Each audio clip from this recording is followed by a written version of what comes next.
The Ice Age is coming. While everyone is struggling to survive, our MC is making the frozen frontiers his very own kingdom with his mysterious powers. In the middle of an unrecognizable frozen city where every infrastructure has been completely shut down, every mode of transportation at a standstill, an urgent report is coming in that the Earth has finally entered a new ice age at a rapid pace. The brave correspondent braced the cold as hard as he could, his microphone freezing over with every passing second, as he informed everyone that global temperatures would continue to drop even more with no signs of stopping. But he urges the public not to give up hope. Balling his fist, he projected confidence that the government had not forgotten about its citizens in these tough times. That as long as they stand together, the people of this strong nation will overcome this daunting crisis. Just as he was about to spiel more unity propaganda to quell the masses, a whole-ass frozen airplane made a crash landing in the middle of the city, plowing through the reporter and his whole crew. A man watched this final shot of the last news broadcast covered by the remaining TV station in the country. He watched it on a miserably frozen screen. After that plane crash landed on top of the remaining news network team, the TV finally cut into static. No more overcast news coverage of what's happening outside. The room of our protagonist, Han Feng, painted a picture of someone who tried to fight, but finally gave up. He did not even bother cleaning up the mess of what little supplies he had left. The area around his entrance is filled with boxes of useless stuff and dwindling provisions. Outside, someone had been knocking quite hard and calling his name in a panic. Finally hearing the incessant calling of his name, Han Feng stood up from his filthy, frozen apartment, took a steel bat modified with some nails, traces of blood still visible on its surface, and walked towards the door. Han Feng was gaunt. He had the combination of the thickest possible winter wear, but it was not enough to stave off the cold. He slowly and carefully peeked at the peephole to see who was on the other side of the door. Who he saw shocked him. It also excited him a little bit. It was a woman he was very familiar with before the Ice Age even kicked in. She also had her thickest winter wear on, but standing outside, exposed to the elements, made her face red and her body shiver uncontrollably. Han Feng opened the door with a slight flush on his face. The woman's name is Hyona, and he has no idea what she is doing outside of his door. Still holding the bat, he urged her to come inside where it was warmer and safer. These days, the outside world has turned into a dangerous, lawless land. Hyona swung the door open wider to enter Han Feng's relatively safer room. The next thing you know, she was already grabbing him by the collar and pushing her lips onto his. Her little bonnet even fell with how fast she moved. Han Feng was surprised, but he did not pull back, and his cheeks got even redder. This deep and passionate kiss went on for way too long, if you ask me. But let our boy get some of that sloppy kiss action in the middle of an abandoned hallway outside his home. When they separated, both Han Feng and Hyona were breathing heavily, their tongues still out, spit still dribbling. The world is ending, and this is what they're doing? Totally understandable. Realizing what just happened, Han Feng pulled back and asked what had gotten into this woman that she would just grab him and kiss him the second he opened the door. Still trying to catch her breath, she confessed that she had a realization that Han Feng was the man that she truly loved all this time. Tears were starting to form in the corner of her expressive eyes while telling him that he was the one she was supposed to be with all along. It takes a crisis to see someone's true colors, to see who really cares for you. Who will be there for you no matter how hard things get. Speaking of hard, Yona wanted to prove that what she was saying was the truth by taking Han Feng's hands and putting them against her chest to feel how fast her heart was beating. She promised that she would be willing to do anything just so they could be together now. Hearing the word anything wiped out any semblance of rationality in our boy's brain. All the red flags turned green. To finally seal the deal, Hyona started pressing her thighs against Han Feng's flagpole while grinding and pulling him closer. He did not stand a chance at all. The world might be encased in ice and supplies might be low, but he was heating up like never before, and something was rising in the lower regions. Han Feng looked at Hyona directly in her eyes as she caressed his cheeks tenderly. He confessed that those words she just said meant the world to him. However, the doorframe is not the right place for them to continue this. Hyona gently shushed him so he would not say another word. All she wants right now is for Han Feng to close his eyes and feel the moment. Against his logical mind, Han Feng did what she asked. Now that his eyes were closed, he asked what was supposed to happen next. Well, that's when another guy comes in, gripping the door ominously.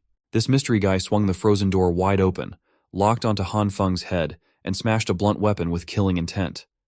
Poor Han Feng did not see it coming. His skull was crushed while his eyes were closed. It was a bloody and brutal mess. A cruel sneak attack splattered blood all over the apartment entrance. Hyona and the mystery man entered the apartment. She shivered and stuttered, seemingly shocked that her partner in crime would actually kill Han Feng. The man scoffed and told her to stop playing innocent, for she knew that this was the only way this encounter could go. The world went to hell a long time ago. One less mouth to feed is not going to change anything. Enough about dwelling on the brutal attack. It's time to see what this Hanfeng chump has been hoarding. If they play their cards right, they might even get enough supplies to survive until rescue comes. The messed up part was that Hanfeng did not die immediately. He lay down on the freezing cold ground, trembling in agony while all the blood that spilled from his head wound froze as soon as it got out. He was not really clear as to what happened, but he could not move. Maybe it has come. Perhaps he was finally dying. He can finally know what it feels like to lose his life. The last thing he saw was the mystery man and that evil witch, Hyona, flirting a few meters away from his limp body. He's been touching her in places he could only dream of as he promises to reward her for her best actress performance that made the whole operation possible. As Hanfeng's eyes closed for good, the hatred he felt for that cold-hearted felt unbearably heavy. He swore that if there was a next life, he would never let himself be a lovesick puppy again. In the empty darkness that he was plunged into, Hanfeng started seeing little droplets of light. It started from a little speck that started growing into something bigger and more substantial. As it got even brighter, Hanfeng started questioning what the hell was happening. He subconsciously extended his arm. His skin was translucent, like it was an entirely different entity. The warm light attracted him after suffering through the endless cold of the real world. May this be the path to heaven, but the golden light suddenly changed its color to red. Now, what kind of heaven has this crimson color? After being baited by the golden light and trying to reach out for it, Hanfeng, or at least an abstract construct of his body, felt his limbs getting shredded like he was being put through a meat grinder. Nothing goes well for this man. It did not take too long for the crimson light to cover his entire body as he let out a miserable scream of agony. His translucent frame disintegrates piece by piece. The dark nothingness was filled with his scattered essence, and Hanfeng was gone. Still feeling the pain of getting ground and deconstructed atom by atom, he woke up in a cold sweat, screaming for his life. The pain was way too real. He was seduced into closing his eyes, bonked in the head for being too horny, died a depressing death, woke up in an empty void, got tricked into being torn from an atomic level, and now he doesn't know where he is. He looked around, and the sun shone bright through his balcony. His soft and comfortable bed was nice and clean. The air felt fresh as it lifted his curtains up. Hanfeng was far from the cruel world he had gotten used to. It took him 30 minutes to absorb the wild things that had happened to him over the past few hours. He spent those 30 minutes reveling in the perfect view of the residential area overlooking his apartment. Hanfeng could not get over the fact that the sun was shining again. He missed its warmth and its light. He thought that he would never feel this type of comfort and warmth ever again. He just checked the date, and it seems to be that it's the morning of June 28th. As far as he could remember, the Ice Age apocalypse will start on July 15th. He was supposed to die after being ambushed, but he was somehow brought back in time half a month before the end of civilization. In other words, he has been reborn and given the ultimate second chance. Aside from the memories he retained from the previous timeline, there is something different this time. Something strange was happening inside his body, and it might have manifested in his hands. Ever since he woke up, there's been a red glow wrapped around his right hand the whole time. He tried wiping it off, waving it away, but nothing made it disappear. It doesn't hurt. It just feels warm. It did not seem to do anything else aside from the light, and he thought that he was just imagining things at first. Hanfeng must have stayed so long pondering what was happening on his balcony that he started sneezing. As he wiped his nose of the mess, he noticed that the red glow in his right hand had mysteriously turned to a green one. Then something happened that made him panic. The hand that was wrapped around by the green glow started getting bigger, growing in length as if his bones, flesh, and skin were stretching out. Anyone will freak out if they see their hands doing that. Afraid and confused, Hanfeng stormed into his room and slammed the balcony door shut as fast as he could. He managed to make it inside before anything more drastic happened. He was huffing and puffing for air, but the hand seemed to have turned back to normal. The green glow was still there, though, lingering and seemingly inexhaustible. Hanfeng looked at it helplessly. There were beams of light shooting out of his hand. How would modern science even justify or explain a mysterious phenomenon like this? After the lengthening incident outside, now it's shrinking very slowly. The green light seems to be an erratic thing. It shrinks and grows unpredictably, not like the stationary red one at all. But that's still a mystery too. Sitting down on his couch, Hanfeng suddenly felt a pang of unbearable exhaustion. He hasn't done much aside from running back inside, but he feels drained. This might be connected to the green light. Frustrated, he started swinging his arms all over the place, trying to get a semblance of a clue as to what this really was. Then it hit him. Isn't this just like those manhwa stories that he loves to read? He immediately sprinted to the kitchen and grabbed his sharpest knife. In those manhwas that he loves, the protagonist always starts their stories by being reborn. Just like them, maybe he will gain cheat-like powers. He wanted to test this out by grabbing the coolest thing he could imagine and posing with it. After a few minutes of waiting for something to happen, anything to change, Han Feng just scratched his head in shame as the sharp knife did not react with the light in his hand at all. He was so busy trying to find out if he had some fantastic, cheat-like powers that he neglected his exhaustion and the rumbling of his stomach. He's just starving at this point. Unfortunately for him, the Han Feng of the past, who's clueless about the coming apocalypse, is a lazy bastard who does not even have a single piece of edible food in his fridge. This was getting bad. He had never felt so hungry before. If he does not eat something soon, he will most probably pass out at any second now. He turned his attention towards the living room, where a clear jar of soybean snacks was just sitting quietly. These roasted soybeans were just some leftover snacks he got before the apocalypse. It's not exactly a complete and filling meal, but it will have to do for now. It should tide the hunger before he hits up the supermarket later. He grabbed one of the roasted soybeans, unconsciously using his right hand, momentarily forgetting that it had the mysterious green light wrapped around it. Han Feng was too hungry to think of anything else. So, he tossed the soybean right into his mouth, hoping to get some type of food into his system. As soon as the bean hit his tongue, a smoky explosion occurred right in his face. The fog it created almost covered his entire upper body. Much to his surprise, he was now munching on a beanstalk. It looked as though the roasted soybean had sprouted inside his mouth. He could feel the roots on his tongue, and the stalk itself extended outward. He pulled it out, and the plant left an earthy taste in his mouth. Out of all the bizarre events he's been going through lately, this might be near the top. He was just about to snack on some roasted soybeans, and now this happens. Moreover, he does not feel tired anymore. It seems like that explosion on his face erased the hungry sensation he was feeling.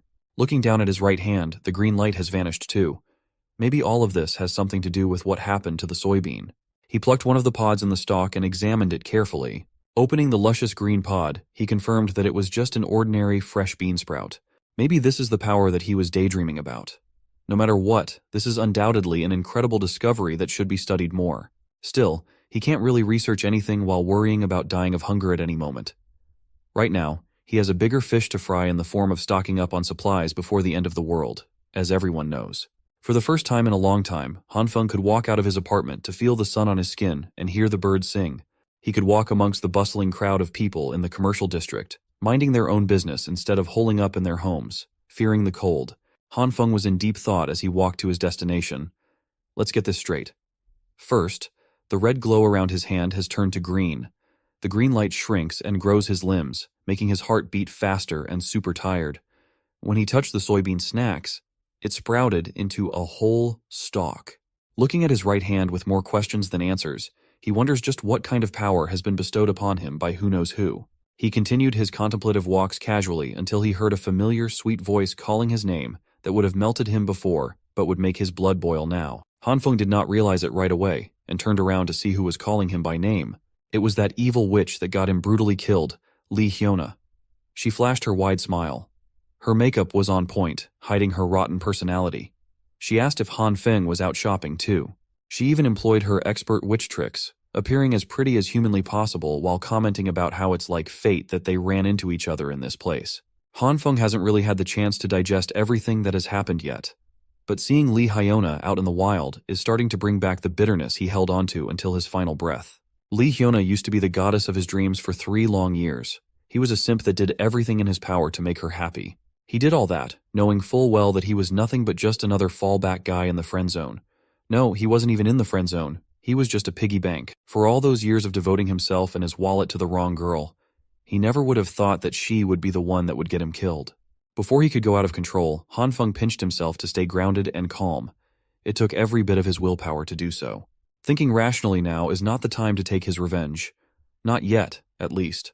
First, he needs to take care of the supply problem unless he wants to be miserable and hungry in the Ice Age again. Lee Hyuna walked closer and waved her hand around his eyes while asking what he was spacing out for. This has never happened before. It used to be that just hearing her voice would make the poor sap swoon. Han Feng swallowed his hatred for the witch and faked a smile as he apologized for being speechless and for how especially beautiful she looked today. She was just so radiant that he got a bit lost in the moment. Now that's more like it. Lee Hyuna coyly laughed and asked when he got so smooth with his lines like that.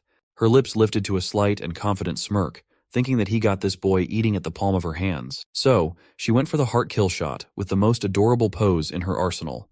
Lee Hyona invited Han Feng to go shopping together, but they had run into each other anyway. Now, there is a limit to how much time Han Feng could face her without losing control of his rage.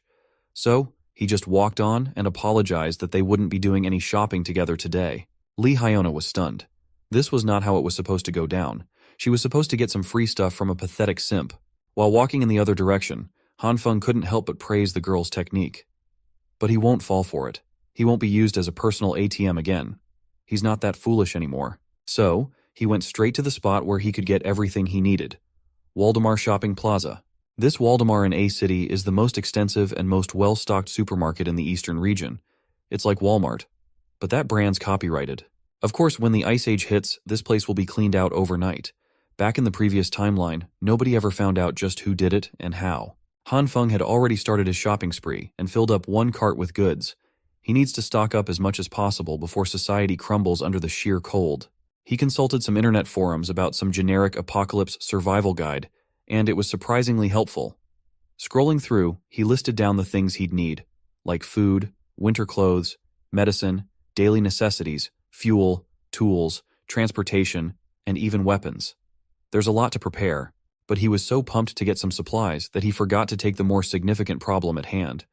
His personal wallet's current balance was a measly 15,000 yuan, equivalent to a little more than 2,000 USD. How was he supposed to secure a safe and comfortable life in the icy apocalypse with only this much? He's going to need a lot more cash for everything that he will need. At that moment, a message notification popped up on his phone. A notification that might be heaven's way of telling him to calm down. The message came from an organization called Money Jar Loans, congratulating him on his approved eligibility to take out a loan up to 168,000 yuan, or a little more than 23,000 USD. A light bulb dinged inside his mind. There was no need to panic when it came to funds. How could he forget that the convenience of technology had brought him an infinite money glitch? There are dozens of money lending apps that require minimal requirements to get a loan approved for those who are desperate for cash. They're incredibly predatory, but burying himself in debt doesn't matter, as he won't have to pay them back after the apocalypse goes into full swing.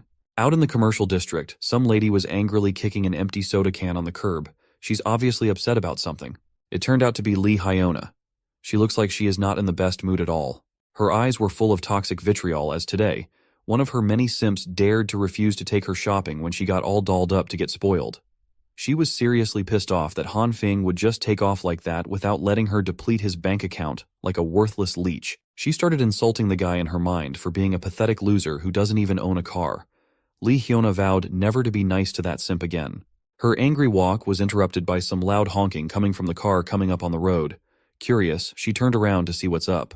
It looked like a brand new truck straight out of the dealership. It was still shiny and premium looking.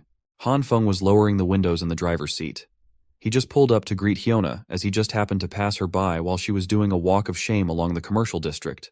Seeing the new wheels, Hyona's vow to never be nice to Han Feng again has seemingly melted out of her mind.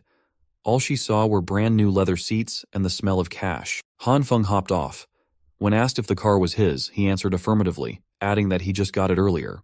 She came up to the witch and made up some story about how his dad has been killing it in the United States, business-wise, so he got some cash to blow. He even added that he just got out of the airport after dropping off his old man. Lee Hyona's face lit up. The only thing that could make that happen would be the possibility of striking it rich. So, she took a deep breath and put her game face on for Han Feng. This is the second time that she's doing this today. She looked to the ground and started trembling lightly. Knowing that Han Feng took his wealthy father to the airport today, she began apologizing for asking him to go shopping without knowing that he'd have a busy schedule. Then the waterworks came down. She started summoning those tears at the perfect time while meekly telling Han Feng that he was so cold to her earlier. She thought he was ditching a good friend. Han Feng smiled with satisfaction. This academy-worthy acting would have worked wonders with the previous him, but things are different now. He could see through it all. This silly girl was a pro. He did not hesitate to hold her by the waist, pulling her closer. His other hand took hold of her chin, and they looked each other in the eye. Lee Hyona was taken aback by the fact that one of her simps was so confidently forward. Han Feng put on an acting masterclass himself, promising to never ditch her as she's way too important for him to do such a cruel thing. For a split second, there was an imperceptible twisted smile on her face. but she quickly wiped it off. Continuing with her sincere, sweet girl act, she brought out the big guns. Lee Hyuna admitted that Han Feng's pretty special in her life too. She even invited him to have lunch and watch a movie today so she could get to know him better. Just as she was about to ask for his answer, Han Feng was already gone like the wind. It was the perfect, unnoticeable escape. Hyuna was speechless. Her heartfelt confession was actually directed towards nothing but air. Han Feng was already tinkering with the piles of boxes in the back of his truck. He was playfully complaining about how he still has to carry so many things and how busy his schedule is. Clearly infuriated that her attack did not land, Lee Hyuna tried her best to keep her sweet girl composure as she asked why he bought so much stuff. He replied that this much is nothing special. He just grabbed some things he likes. To torment the witch even further, Han Feng lied through his teeth and enthusiastically told her that he got a present for the lady too. Not wanting to overplay her hand, Lee Hyuna waved goodbye as she walked in the direction of her home. She smiled and said that she was looking forward to that gift. As soon as she turned her back towards Han Feng, her supposed biggest simp, a sly smile appeared on her lips, proud of how she dealt with her piggy bank. On the other hand, Han Feng was just having fun messing with the witch.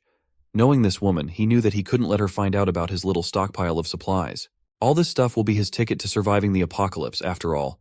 Lee Hyuna will just have to wait for her turn. Once the world ends, Han Feng will make sure that she gets what's coming to her. That mystery guy who bashed him on the head, too. His anxiety about the incoming inevitable collapse of society is starting to melt. Han Feng is actually starting to look forward to what's coming now. The next day came, June 29th.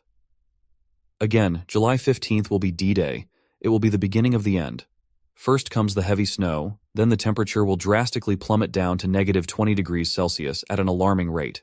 Over the next month after that, temperatures will continue to gradually drop day by day, reaching lows of up to negative 70 degrees Celsius.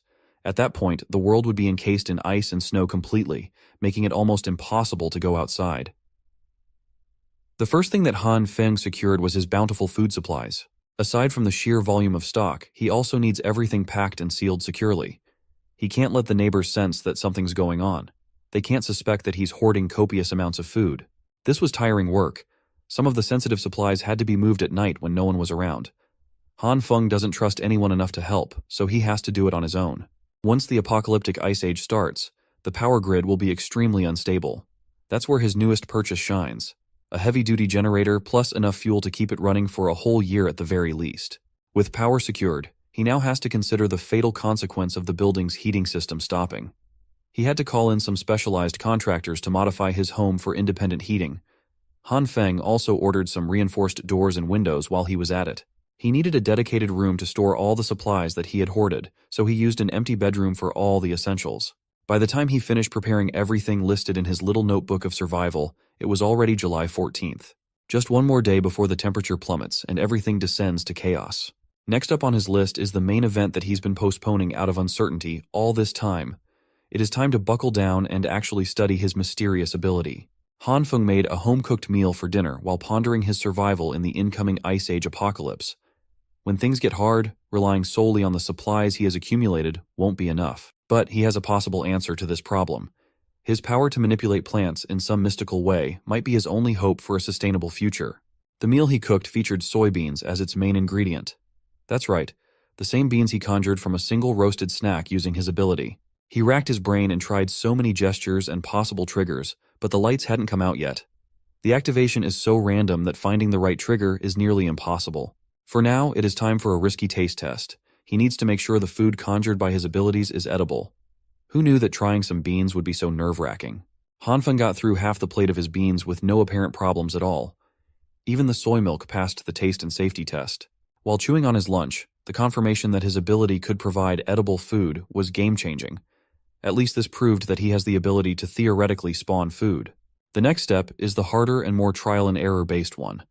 He needs to figure out how to actually use the red and green lights and make them appear according to his will. So far, he has only tried it on soybeans, but what would happen if he could use it on other things?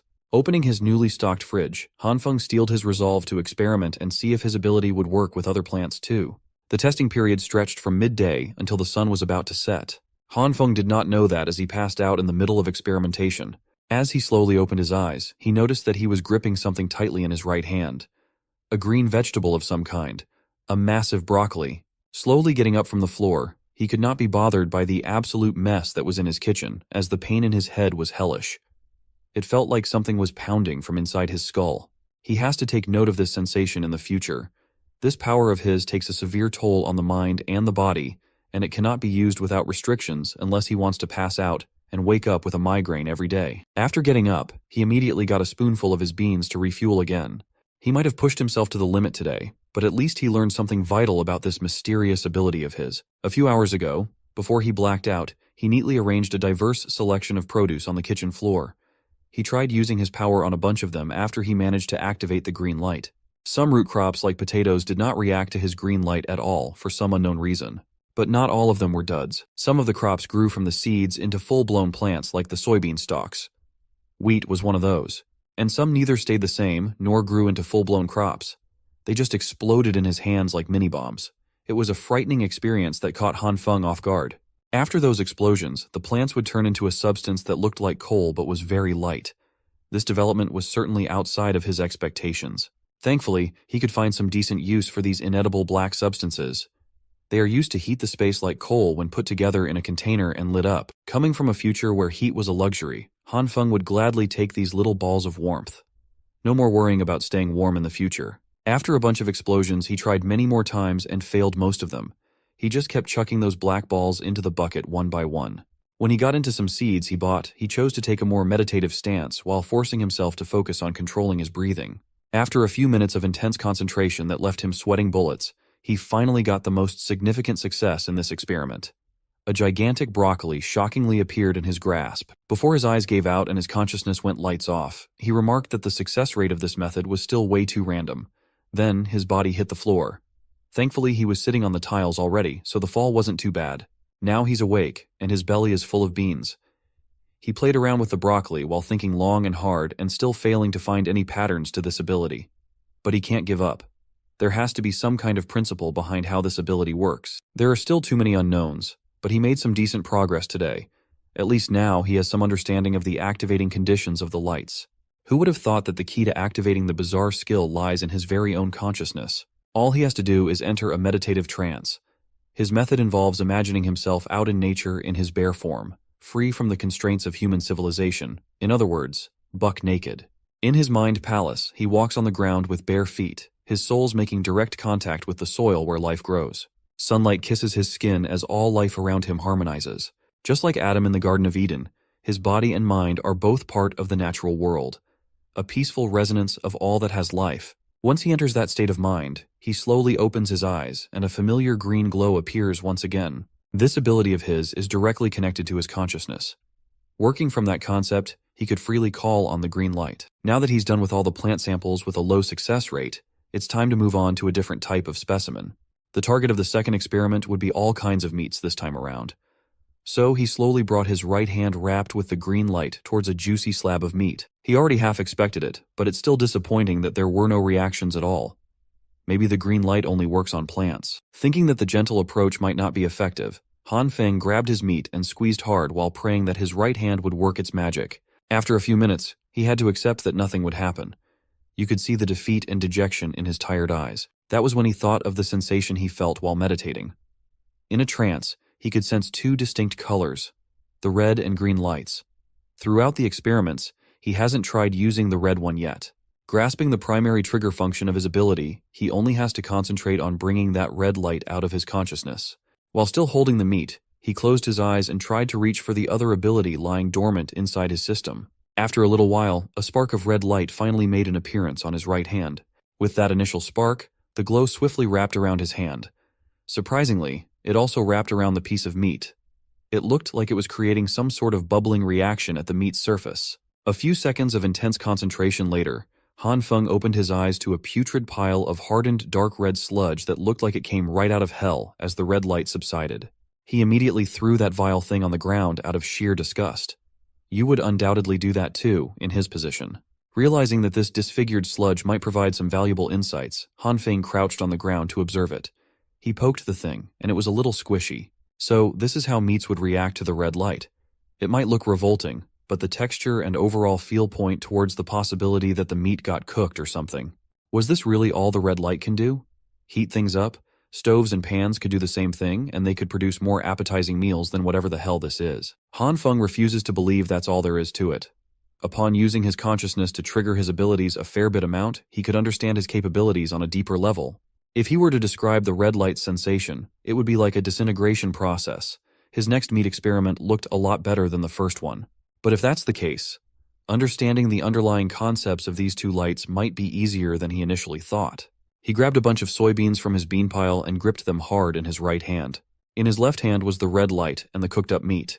If the green light represents the evolution of matter, then the red light is the opposite, which would be disintegration. Since he's already testing out some confusing concepts, what would happen if he combined the green light grasping beans and the red light grasping meat? The result was an even bigger reaction than he was expecting. The combination produced a bright, blinding light between his hands. When the lights died down, it was revealed that his meat got a lot bigger as a result. The meat had been supersized, but where did the soybeans in his right hand go? Could it be that the two subjects merged together, producing this giant slab? Han Feng meticulously inspected the big meat. No matter how you look at it, it's undeniably incredible. It looks, feels, and smells exactly like real meat, but even fresher somehow. Gaining some confidence that he's getting a lot better at this superpower thing, he decided to go for some more experiments. After a few hours, he was back to square one once again. His kitchen floor was filled with charred remains of meat and crops. He frustratedly threw a tantrum, and everything he tried failed miserably. Getting all that exasperation out of his system, Han Feng sat up and took a deep breath. He'll just pause the experiments for now. He can always just take his time to figure out its deeper intricacies later. Anyway, today was still a productive one, even though he ended it on a bitter and charred note. Han Feng can already see the future if he can just successfully master this mysterious power. There's no doubt about it. With infinite resources, he would be the man standing at the pinnacle of this post-apocalyptic world. It's his dream, so he could put some sweet muscles in his image. Speaking of power, he might have forgotten one of the most important aspects of survival. Food alone is not going to cut it in the coming days.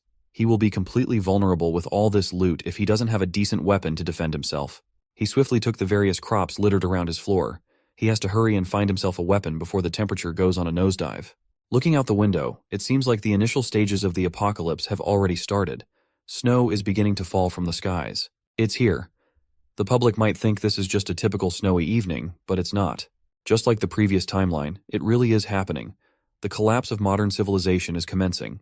Heading outside, Han Feng fears that the temperatures will drop to 45 below within the week. He needs a gun, and fast. But buying a gun in this country is illegal, and he doesn't exactly have any connections to the criminal world. That's when he overheard a scandalous man yelling and boasting that he's a construction guy with millions riding on every project. The dude was bragging to a passerby that he knows the infamous Lao Wang from the Shigang Lida group. They're so close. They're practically brothers. Han Feng thinks he's seen this thug before. A dumbass with an exaggerated fashion style, blinged out with jewelry of questionable authenticity and over-the-top streetwear. A guy who offers everyone cigarettes for some reason. Around this area, people refer to this bleached-haired, cigarette-loving thug as Homeless Joe. Homeless Joe's real name is Li Ziyi. He likes it when people call him Brother Li, and he lives in Han Feng's neighborhood. He's reputed to be in charge of contracting projects and knows everyone around the area. If you offer him some cigs, he won't accept any other brands as he only smokes Huazi. Other brands make him cough. He's always helping his big brother with projects and looks forward to going to saunas. In reality, this bum does not have a proper job, but he always acts so busy. You often see him walking around while on a call, shouting out deals worth 20 million or 10 million as if he wants everyone to hear how successful he is. The guy is a deadbeat, but Han Feng can see that maybe Homeless Joe has the necessary connections to get what he so badly needs. So, he approached the thug, referring to him as Brother Li and saying that it's been a long time since they have seen each other. Han Feng waved with an awkward smile as he was uncertain how this guy would respond. Brother Li annoyedly asked if they knew each other as he walked closer. Being younger than Li, he introduced himself as Xiao Han, kind of like saying little bro.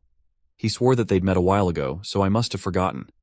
The thug complained that he's been swamped with work lately, so he can't be blamed for his bad memory. But he was pretty receptive to talk. Han Feng was being overly cautious as he was about to ask for something very illegal. He surveyed the area, looking from left to right to make sure that no one could hear what he was about to say. Then, he came up to Brother Li and directly asked for the weapon that he needed to defend himself in the coming days. Li jumped in fright and asked what he would need a gun for. That's not a good sign. Feeling like a guilty criminal, Han Feng still had to push through this as he couldn't think of anyone else who could help him with his problem. Li started speaking seriously, wanting to clear something up before they got any further. He insisted that his organization does not engage in any illegal activities and that guns are serious business. He hinted that he had the connections for it, but he was not one to mix ordinary people up with something dangerous. Han Feng pushed the thug's questionable Louis Vuitton bag out of his face and insisted that Brother Li got it all twisted. He was just inquiring about some firearms for self-defense, as he has been involved in some nasty personal grudge. And so, Han Feng started lying his ass off with a story that he was making up as he spoke. According to him, one day while riding his bike to work like usual, he ran into an old man who was just spitting everywhere on the bike line. It was so gross, and to make matters worse, the wind carried one of those disgusting globs of spit right into Han Feng's face when he was just minding his own business. Angered by the revolting old man, Han Feng threw his bike to the side and confronted the old man. What did the bastard do, you ask? The asshole decided to spit on him again while he was airing out his grievance. He could not take it anymore and brought down some street justice on the disgusting old man. He gave the guy a good old beating in the middle of the road, with everyone watching on the sidelines. As the old man left with his clothes tattered and his face messed up, the bastard swore that he would get back at Han Feng for this humiliation. The very next day, that old man was patched up and waiting for Han Feng on the usual bike route. This time, he had some goons with him. They beat Han Feng up quite badly and threatened to do it again if they ever saw him anywhere. His clothes were a mess, his face was bruised, and his body was wounded. He has never been so humiliated in his life. That is why he wants a weapon for self-defense. That's the long and short version of it. That's the story he could come up with on the spot. And it looks like it was a very effective one. Brother Li was fuming in anger as he imagined the nasty old jerk spitting on the road and hitting Han Feng.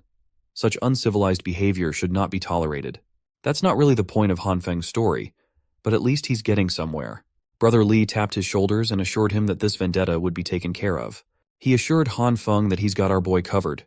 He will just make a call to his big brother right now and they'll fetch that gun. Han Feng was starting to doubt if he made the right decision in approaching this guy.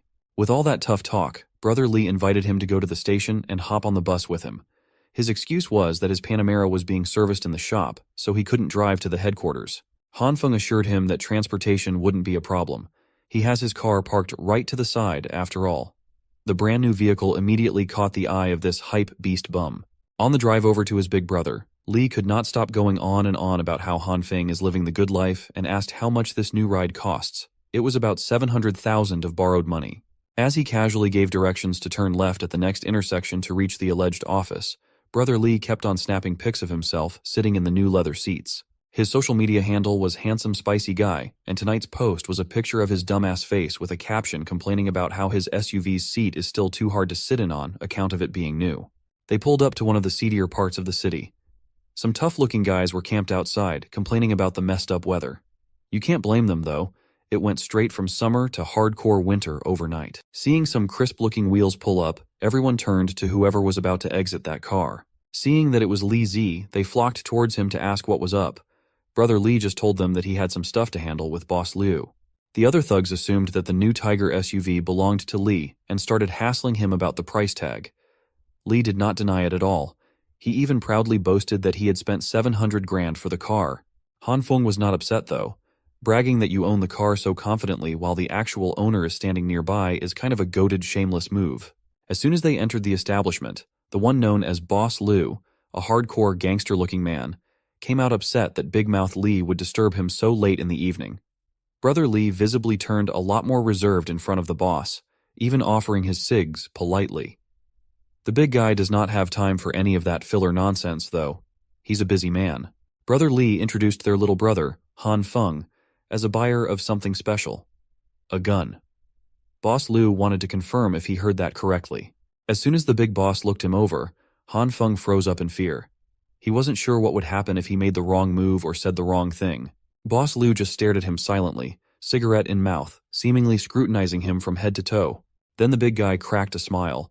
He was quite disappointed that Han Feng only needed a lousy gun when he was expecting something more interesting. He gestured towards one of his henchmen, Cheng Zi. The henchman already knew what to do and rummaged through his jacket pocket. He tossed a pistol on the table and Boss Liu quoted a price. 6,000 for the handgun, easy to conceal and reliable. Han Feng humbly rejected it as he was thinking more along the lines of something a little longer and bigger. He was not looking for some low-caliber pea shooter. He wanted something that requires a scope to fire. Boss Lu's expression turned grave as he stared at Han Feng intently. Our boy might have crossed the line unknowingly. He immediately shut up as if he just swallowed his tongue. The big guy started yelling about how unrealistic it is to demand a freaking sniper rifle like it was nothing. He's running a discreet business here. This is not some goddamn shopping mall where you get to pick and choose what kind of illegal product you get.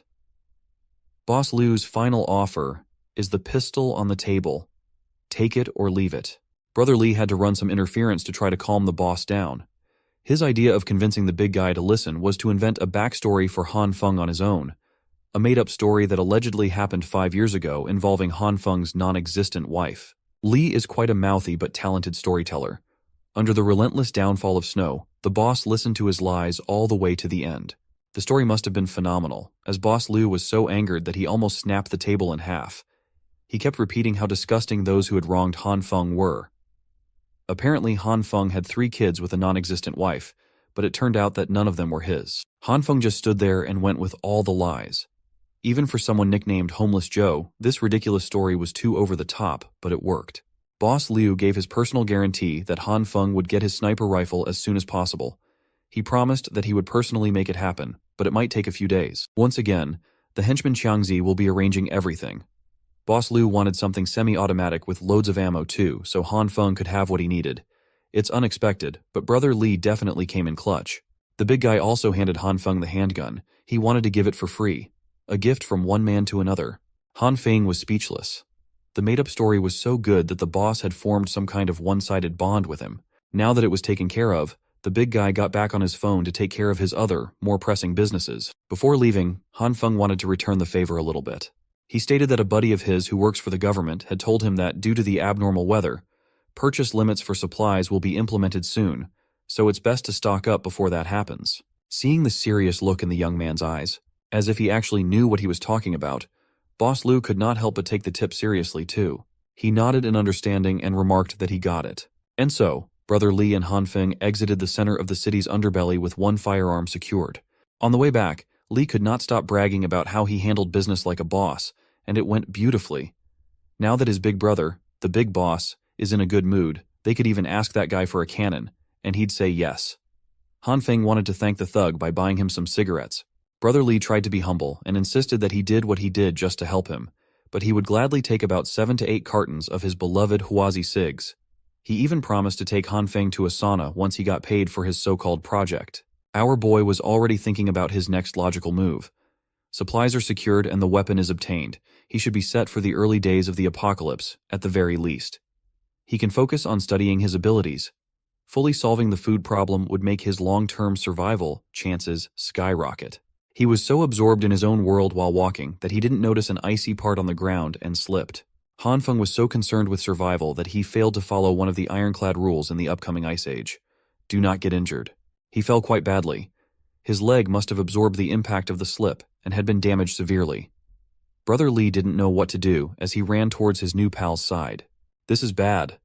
From the sharp pain he was feeling and the awkward landing, there was a very real possibility that his leg was broken. He shakily took his car keys out, handed them over to Brother Lee, and requested to be taken to the nearest hospital as soon as possible. Lee just scratched the back of his head and admitted that he actually doesn't have a driver's license, insisting that he can't drive without one. But it's safe to say that this bum just can't drive, period. At least he didn't leave Han Feng on the floor to writhe in the pain of a broken leg. He offered his shoulders to lift Han Feng up, but he struggled hard to do so. Both of them wouldn't make it to the hospital alive at this rate, so Han Feng just called a taxi that he had to pay for since Lee is a broke bastard. Even the hospital, an essential establishment, was starting to freeze over under the intensifying blizzard. In the nurse's office, someone named Jian was left to take care of the night shift on this whiteout night. The snow was getting heavier, and the roads were starting to get buried deep. Head nurse Jian had only just started her night shift, but calls coming from the hall were already flooding in as the emergency section was severely short-staffed. The pretty nurse had no other choice but to step up. Upon getting an x-ray in the hospital, it was confirmed that he had really broken his leg. The doctor explained that there was a stable fracture on his right tibia. It would be easy to set, but he'd need to stay for an hour of observation before going home with his meds.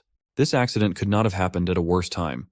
It just had to occur before the apocalypse went into full swing. While looking at his X-ray results, Han Feng regretted being so careless. Brother Lee accompanied him for most of the process, but the dude had to leave as he apparently had a few deals to handle. He's a real one though, and he even left his number in case Han Feng needed anything else. Now that he was alone in the hospital lobby, Han Feng sighed heavily. He wondered how he could make such a stupid mistake at such a crucial time. Looking at the chaos around him was stressful. The hospital quickly overflowed with patients, victims of accidents caused by the sudden blizzard and quickly plummeting temperatures. Emergency beds lined the hallways as a grim testament to the worsening conditions outside. As for him personally, he just wanted to get his meds and leave this place as fast as possible before the roads closed for good. Thankfully, his idle time would not be boring as a goddess had just walked right in front of him. Head nurse Jian had come to bolster the understaffed emergency room. The first bed she checked had a patient with heavy wounds. Next on her rotation was bed 5, where a patient's wounds had just been cleaned. Thankfully, the vitals were stable. Bed 5 just needed another dose of glucose in 10 minutes. She advised the attending nurse that if the patient's heart rate dropped below 80, epinephrine must be administered immediately. Throughout the rounds of the head nurse, Han Feng could not take his eyes off her. She was just amazing. Being a head nurse at such a young age, she must be a generational talent. On top of that, he saw how she dealt with all kinds of patients. She was kind and incredibly skilled. She looked like a radiant being in the middle of a hopeless place. Moreover, she was incredibly beautiful. She was working the hectic night shift, but her smile never faltered. She was basically an angel. He was so enamored that his eyes accidentally traveled to some ungentlemanly areas. Han Feng immediately averted his gaze out of respect. But head nurse Jian was just way too unaware of her surroundings. A real airhead. Suddenly, the old man sitting beside him started calling the attention of the pretty head nurse. She was not really required to tend to the patients outside of her rounds, but she still took the call with a smile. Head nurse Jian politely apologized to the old man and asked if she could come back a bit later to help, as she still needed to provide urgent care to some patients to cover for the staff shortage. The old man complained that his back hurt too much. He explained that the back pain had been worsening lately and wanted the head nurse to take a look to see what was causing it. In reality, this bastard was just a dirty perv trying to film below her skirt. Not noticing what was really happening, Jian just smiled and apologized once again, saying that for such back problems, they might need to schedule an X-ray just to be sure. The old perv started getting pushy, urging her to just take a quick look as he pointed to where it hurt. The bastard even got up from his seat to touch the angelic nurse inappropriately. Being the airhead that she usually was, Jian just laughed as she was naturally ticklish. For back problems, it's really advisable to wait for the resident physician's exam.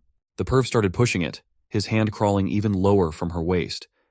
This disgusting act would have continued longer if something or someone had not made it stop. A freaking flying crutch forcefully smashed against the old perv, giving him some real back pain and knocking the phone away from his hands.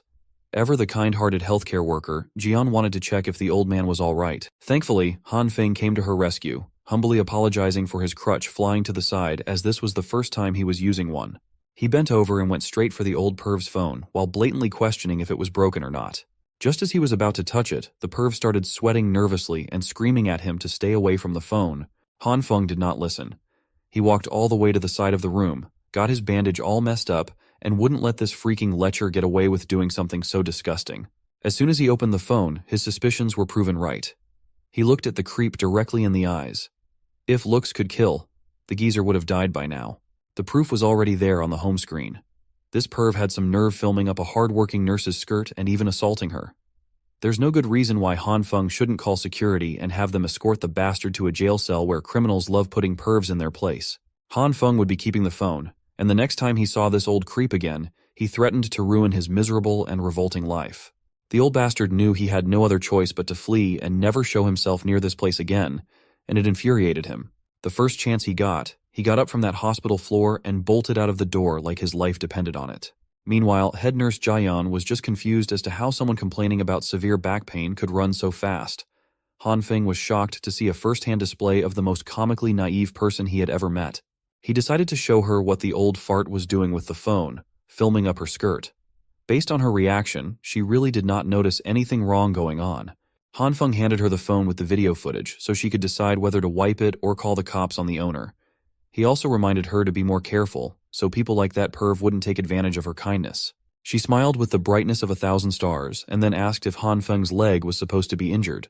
The adrenaline from catching that old perv in the act must have numbed the pain from his broken leg, but now that it was dealt with, the pain came rushing back in and he screamed in agony. Thankfully, head nurse Jian was an expert when it came to mending these types of injuries and quickly set the casting back in place.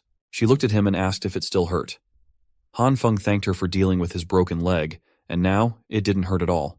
At that moment, it was as if only the two of them existed in the crowded room. Jian returned the gratitude as she promised to never let such bad guys get away with messing with her anymore. She would punch them really well from now on. Han Feng just wanted her to be more aware of her surroundings. Seeing as she was letting his broken leg and feet touch her front pillows, it seemed like she had not learned anything at all. She was still as clueless and unaware as ever. While Han Feng's head was in the clouds, another nurse called for Jian as her help was needed on the emergency beds. Before going back to her rounds, the angelic head nurse reminded him not to forget to come back in a week to get his leg checked again. Han Feng promised that he would, but making any plans a week from now was unrealistic. He just smiled, helplessly, for only he knew what was really going on in the world. He took the crutch that he smashed against the old perv and limped his way out of the hospital. Han Feng just accepted the fact that he wouldn't be able to see her ever again. The next day came, and the blizzard had not stopped. It had gotten even stronger instead. It had essentially frozen all infrastructure and services, making just going outside a dangerous challenge. On the morning news, emergency weather reports kept coming in about how, within the next 24 hours, all regions of the country would be experiencing heavy snowfall and a sharp drop in temperatures. Bizarre reports from overseas correspondents showed that temperatures were plummeting in every corner of the world. Dubai, Egypt, the Amazon basin, and places that should not be experiencing this type of phenomenon were seeing their land masses buried in thick blankets of snow. The nation's